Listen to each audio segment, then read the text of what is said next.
नमस्कार, द्वीप दर्पण में आप सभी का स्वागत है। आइए एक नजर डालते हैं आज के मुख्यांश पर। पुलिस महानिदेशक ने किया चिल्ड्रन ट्रैफिक पार्क का उद्घाटन। पुलिस अधीक्षक ने की टूर ऑपरेटरों के साथ बैठक। और द्वीप समूह में कल होगा राष्ट्रीय कृमि मुक्ति दिवस का दूसरा दौर। अब द्वीप दर्पण विस्तार से। पुलिस महानिदेशक देवेश चंद्र श्रीवास्तव ने कल डिगलीपुर में नए चिल्ड्रन ट्रैफिक पार्क का उद्घाटन किया। पार्क को बच्चों में यातायात नियमों और सुरक्षा के बारे में शिक्षित करने के लिए डिजाइन किया गया है। इसमें एक अभिनव ई लर्निंग कियोस्क ज्ञान केंद्र और एक जीवन कल्पौंग कैफेटेरिया है, जो बच्चों के लिए एक आकर्षक गंतव्य बनाता है। पुलिस महानिदेशक ने इस बात पर प्रकाश डाला कि ट्रैफिक पार्क एक महत्वपूर्ण सामुदायिक प्रयास का प्रतिनिधित्व करता है। बच्चों को यातायात एक गतिशील शिक्षण वातावरण प्रदान करता है, जहां बच्चे विभिन्न प्रकार के इंटरैक्टिव अनुभवों के माध्यम से यातायात नियमों और संकेतों का पता लगा सकते हैं। ट्रैफिक पार्क में बच्चों के लिए समस्या समाधान कौशल, टीम भावना, नेतृत्व गुण और बाहरी गतिविधि के संस्कृति को विकसित करने को ध्यान में रखते हुए साहसिक और खेल क्षेत्र भी शामिल है। ब्लैकबोर्ड और प्रकृति से घिरे एक खुले एम्फी थिएटर के साथ खूबसूरती से डिजाइन किया गया यह स्थान विभिन्न रचनात्मक गतिविधियों और प्रदर्शनों के लिए एक स्थान प्रदान करता है। इस मौके पर पुलिस उप महानिदेशक वर्षा शर्मा और उत्तर व मध्य अंडमान जिले के पुलिस अधीक्षक गीतांजलि खंडेलवाल के साथ स्थानीय लोग एवं रक्षा अधिकारी मौजूद रहे। एक सुचारू और सफल पर्यटन सीजन सुनिश्चित करने के लिए सक्रिय कदम उठाते हुए दक्षिण अंडमान जिले की पुलिस अधीक्षक निहारिका भट्ट ने हाल ही में स्थानीय टूर ऑपरेटरों के साथ बैठक की। बैठक में दक्षिण अंडमान के सहायक पुलिस अधीक्षक विकास स्वामी, अबरडीन थाने के थानाध्यक्ष Vishal Ram, Andaman tour operators association के प्रमुख और अन्य सदस्य मौजूद रहे। इस दौरान आगामी सीजन के लिए समग्र पर्यटन अनुभवों को बेहतर बनाने पर केंद्रित थी। बैठक के दौरान पुलिस अधीक्षक ने पर्यटकों द्वारा उठाई गई गंभीर चिंताओं को उजागर किया। इस बात पर जोर दिया गया है कि सभी टूर ऑपरेटरों के लिए सूचना, प्रचार और पर्यटन निदेशालय के साथ पंजीकृत होना आवश्यक है। इसके अतिरिक्त टूर ऑपरेटरों से पर्यटकों की शिकायतों को तुरंत दूर करने और जवाबदेही में सुधार करने के लिए सप्ताह में 24 घंटे हेल्पलाइन स्थापित करने का आग्रह किया गया। यह भी आग्रह किया गया कि सभी टूर पैकेजों को 2 से 3 संपर्क नंबर दिया जाए, ताकि पर्यटकों को संचार की कमी के कारण परेशानी न हो। बैठक के दौरान चर्चा किए गए प्रयासों और कार्य योजनाओं से एक सुचारू और अधिक कुशल पर्यटन सीजन का मार्ग प्रशस्त हो सकेगा। भारत सरकार एनीमिया मुक्त भारत और भारत के बच्चों के लिए कृमि मुक्त भविष्य के लिए प्रतिबद्ध है। कृमि संक्रमण बच्चों के शारीरिक और मानसिक विकास पर नकारात्मक प्रभाव डालता है। देश में एनीमिया और संबंधित रोग का एक प्रमुख कारण आंतों के कीड़े हैं। पूरे देश में राष्ट्रीय कृमि मुक्ति दिवस की शुरुआत की गई है, जिसमें 1 से 19 वर्ष की आयु के सभी बच्चों और किशोरों को स्कूलों और आंगनवाड़ी केंद्रों के माध्यम से कृमि मुक्ति की दवा दी जाती है। राष्ट्रीय कृमि मुक्ति दिवस का दूसरा दौर द्वीपों में कल लागू किया जाएगा और इसके बाद 17 अगस्त को मॉप अप किया जाएगा। इस दौर के दौरान स्कूलों और आंगनवाड़ी केंद्र में एल्बेंडाजोल की दवा दी जाएगी। सभी अभिभावकों से अनुरोध किया गया है कि वे अपने बच्चों को स्कूलों और आंगनवाड़ी केंद्रों में एल्बेंडाजोल खिलाना सुनिश्चित करें। आम जनता से भी अनुरोध है कि वे एएनएम, आंगनवाड़ी कार्यकर्ताओं और आशा कार्यकर्ताओं को अपना सहयोग दें। दूरदर्शन केंद्र पोर्ट ब्लेयर द्वारा कल शाम 5:30 बजे से शाम 6 बजे तक चक्कर आना तथा वर्टिगो लक्षण, कारण और उपचार विषय पर लाइव फोन इन कार्यक्रम का प्रसारण किया जाएगा। प्रोफेसर तथा HOD ENT doctor Gurumani S studio में विशेषज्ञ के रूप में उपस्थित रहेंगे और दर्शकों के सवालों का जवाब देंगे। दर्शक फोन नंबर 217-213 पर डायल कर इस लाइव फोन इन कार्यक्रम में भाग ले सकते हैं। पूर्व सांसद कुलदीप राय शर्मा ने शिक्षा विभाग के प्री प्राइमरी आया और पार्ट टाइम अटेंडरों के प्रतिनिधि मंडल के साथ कल मुख्य सचिव से मुलाकात की। इस दौरान शैक्षिक कर्मचारियों को प्रभावित करने वाले महत्वपूर्ण मुद्दों पर चर्चा की गई। बैठक के दौरान पूर्व सांसद ने प्री प्राइमरी शिक्षकों और पार्ट टाइम अटेंडरों के सामने आने वाली गंभीर चुनौतियों पर प्रकाश डाला, जो करीब 15 सालों से शिक्षा विभाग में सेवाएं दे रहे हैं। मुख्य सचिव ने पूर्व सांसद द्वारा उठाए गए मुद्दों को सुना और इस पर गौर करने का आश्वासन दिया। द्वीप दर्पण की अगली कड़ी इस ब्रेक के बाद।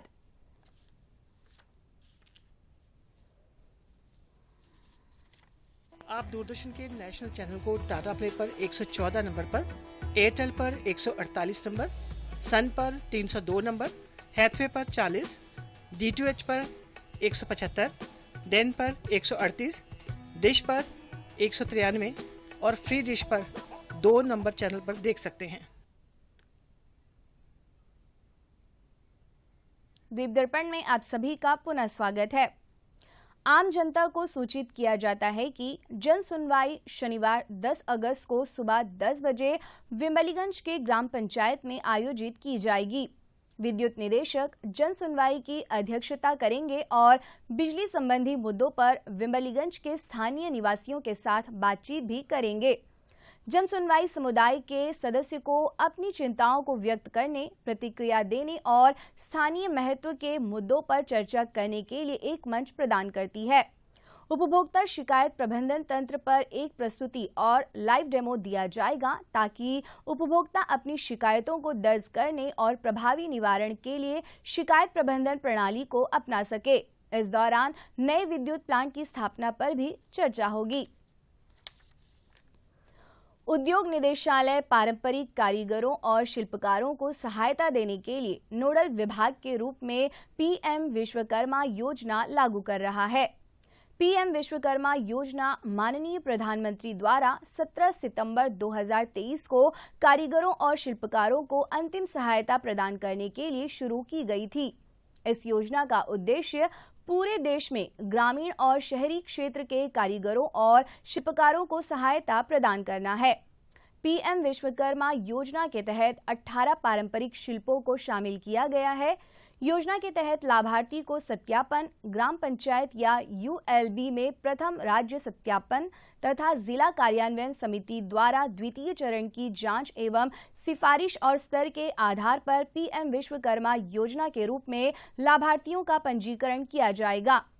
योजना का लाभ उठाने के सभी इच्छुक कारीगरों को उद्योग निदेशालय या बकुलतला, डिगलीपुर और हडबे में इसके विस्तार कार्यालयों से किसी भी कार्य दिवस पर सुबह 8 बजे से शाम 5 बजे के बीच संपर्क करने को कहा गया है। मत्स्य विभाग द्वीप समूह के मछुआरों के लिए यूटी प्लांट के तहत मत्स्य आदान की आपूर्ति अनिवार्य मत्स्य अपेक्षित नामक सब्सिडी कार्यक्रम लागू कर रहा है। इस योजना कार्यक्रम के लिए सब्सिडी का पैटर्न और पात्रता मानदंड के अनुसार गैर जनजातीय श्रेणी के लिए सब्सिडी पैटर्न के तहत प्रति गैर मोटर चालित मत्स्य हरण नाव के लिए इकाई लागत का 50% अधिकतम सीमा 1500 रुपये तथा प्रति मोटर चालित मत्स्य हरण नाव के लिए 3000 रुपये है। इसी प्रकार जनजातीय वर्ग के लिए सब्सिडी पैटर्न के अंतर्गत प्रति गैर मोटर चालित मत्स्य हरण नाव के लिए 2200 रुपये तथा प्रति मोटर चालित मत्स्य हरण नाव के लिए 4300 रुपये की सीमा के साथ इकाई का लागत 75% है। आवेदक को द्वीप समूह का वास्तविक मछुआरा या जनजाति का होना चाहिए, जिसके पास पंजीकृत गैर मोटर चालित या मोटर चालित मछली पकड़ने का जलयान हो और 2 वर्ष के लिए वैध मछली पकड़ने का लाइसेंस भी होना चाहिए। इस योजना से संबंधित जानकारी व आवेदन पत्र मत्स्य निदेशालय, क्षेत्रीय मत्स्य कार्यालय तथा निकटतम मत्स्य उपकेंद्रों से प्राप्त की जा सकती है। आवेदन करने की अंतिम तिथि 30 अगस्त है। निर्धारित फॉर्म प्रशासन की आधिकारिक वेबसाइट पर भी उपलब्ध है। नई दिल्ली स्थित इग्नू ने हाल ही में जुलाई सत्र से ऑनलाइन मोड के माध्यम से नए कार्यक्रम शुरू किए हैं। जुलाई सत्र के लिए अभी प्रवेश चल रहा है। प्रवेश फॉर्म जमा करने की अंतिम तिथि 14 अगस्त है। कार्यक्रमों तथा शुल्क अवधि के बारे में जानकारी के लिए इग्नू की वेबसाइट देखी जा सकती है या इग्नू क्षेत्रीय केंद्र से फोन नंबर 03-192-242-888, 230111 अथवा ईमेल पर संपर्क कर सकते हैं।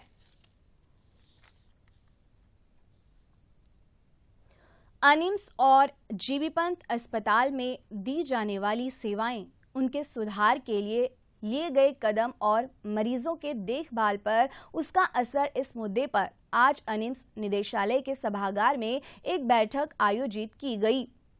इस मौके पर स्वास्थ्य सेवा निदेशक डॉक्टर सुजा एंटोनी, डॉक्टर अर्पिता साहा, अनिम्स की निदेशक डॉक्टर प्रज्ञा शर्मा, डॉक्टर MK साहा तथा डॉक्टर अजय वर्मा मौजूद रहे।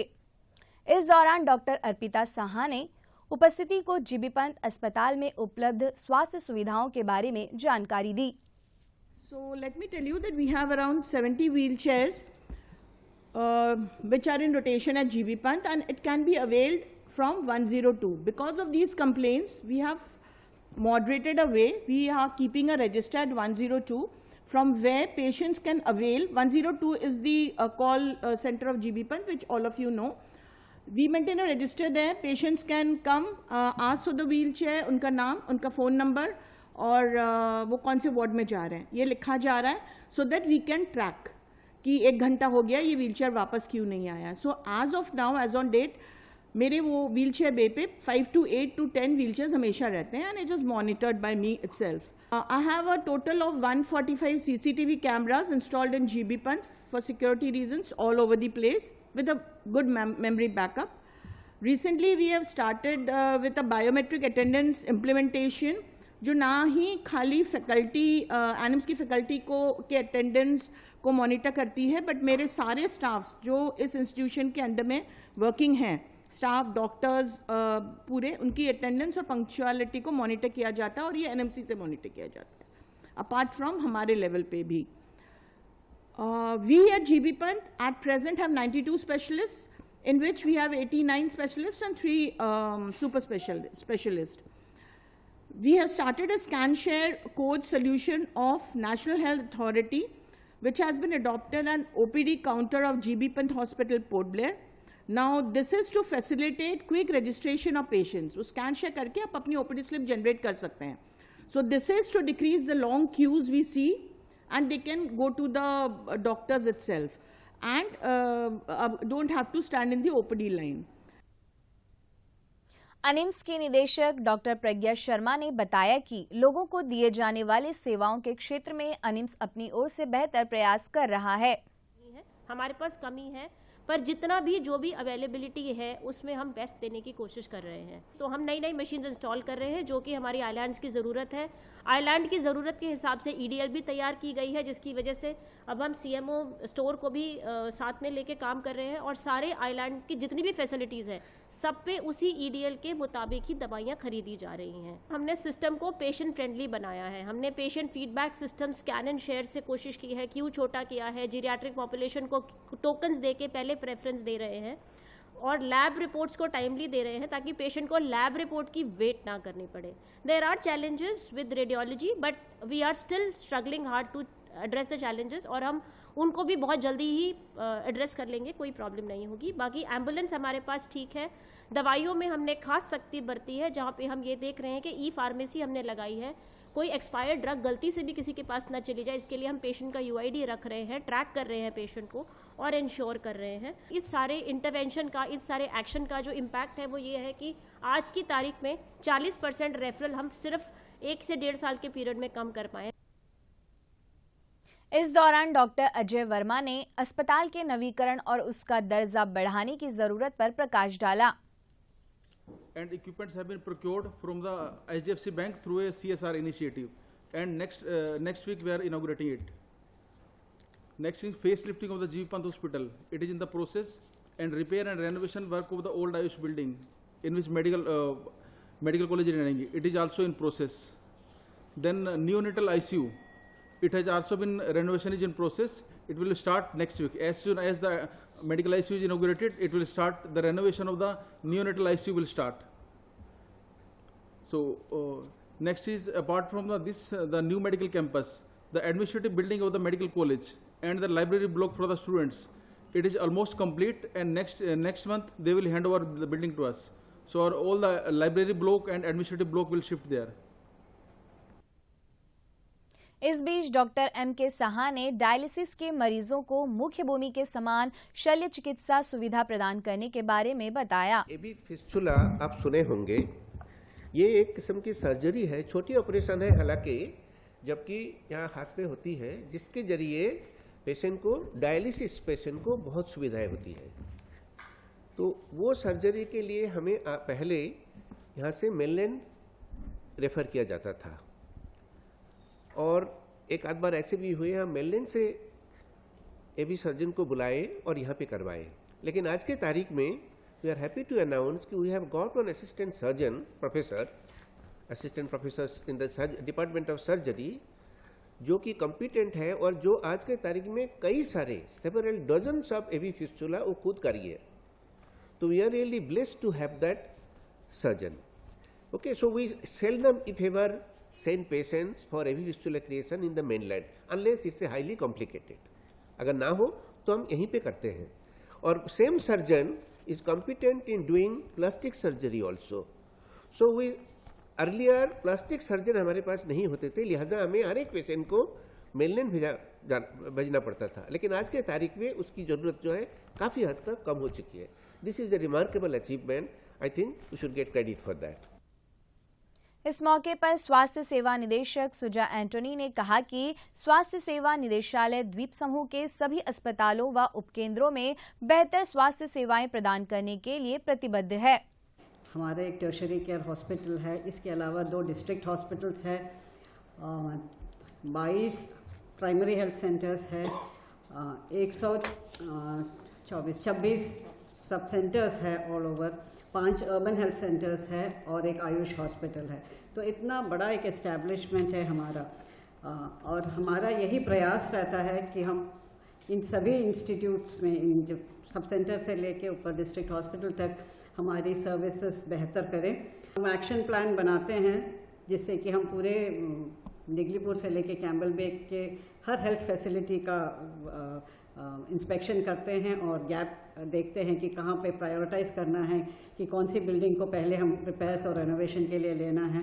तो ये हम पूरी तरह से साल भर के लिए प्लान करते हैं, और ये प्लानिंग हम अपने लेवल में सिर्फ नहीं करते हैं, जो डिस्ट्रिक्ट प्लानिंग कमेटी होता है तीनों डिस्ट्रिक्ट में, उनके साथ बैठ के डिस्कस करके ही ये प्लान्स करते हैं।